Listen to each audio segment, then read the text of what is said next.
AE, sub engineer, JLM వాళ్ళు చదువుతున్నారా, డిప్రెషన్లో ఉన్నారా? అసలు ఒక్క కామెంట్ కూడా చేస్తలేరు. ఈరోజు 4th డేటు జనవరి 2026 కదా. ఈరోజు టాపిక్ వచ్చేసి PSUs మెటీరియల్లో practice second set advance level. ఇది ఫస్ట్ చేసింది వచ్చేసి బేసిక్ లెవెల్, ఇది అడ్వాన్స్ లెవెల్లో కొంచెం డిఫికల్ట్గా ఉంటాయి, గేట్ లెవెల్లో ఉంటాయి క్వశ్చన్స్ వచ్చేసి. మీకు ఏమైనా డౌట్స్ ఉంటే పోస్ట్ చేయండి.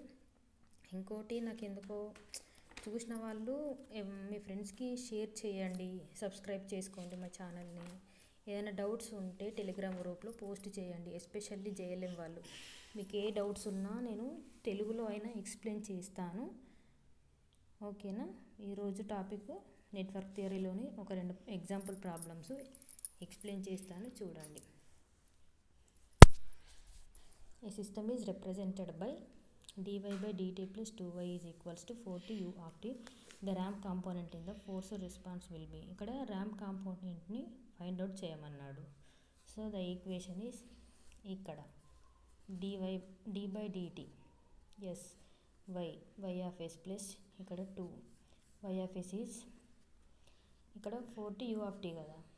t u ఆఫ్ t అంటే ఏంటి?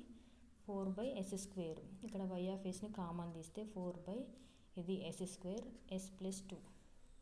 ఓకే, దీన్ని మనము కన్వర్ట్ చేసుకోవాలి. ఏబీ ఫార్మేషన్ తెలుసా మీకు? మ్యాథ్లో ఉంటుంది. మ్యాథ్ ఈక్వేషన్ యూజ్ చేస్తే మనకి ఇది వస్తుంది. ఇక్కడ -1 2 1 ఏబిసి అలా డివైడ్ చేసుకోవాలి. ఇప్పుడు ఇక్కడ మనకు ఇది 1 s power 1 s power 2, so s power 3 అవుతుంది కాబట్టి మనకి ఇక్కడ 3 వస్తాయి.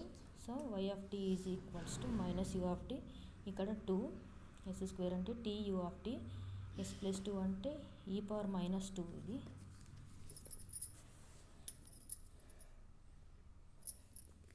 ఇది వచ్చేసి ర్యాంప్ కాంపోనెంట్ అనమాట. ఓకే, మనకు అడిగింది కూడా ramp component. So from a source voltage 200 cos ωt a load draws a current, ఇక్కడ IM 2.5 at power factor 0.6 lagging. The load impedance angle is given by.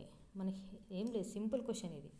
Impedance angle ఒకటి కావాలి. So cos φ ఏంటి? 0.6.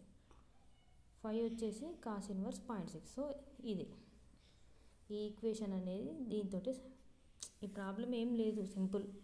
ఇప్పుడు 0.6ని cos inverse 0.6 చేస్తే 53.13. మనకి ఇట్లాంటి కొన్ని బ్లైండ్గా గుర్తుపెట్టుకున్నా సరే, ఒక షార్ట్ నోట్స్లో ప్రిపేర్ చేసుకున్నా సరే. Okay, thank you. ఎవరైనా డౌట్స్ ఉంటే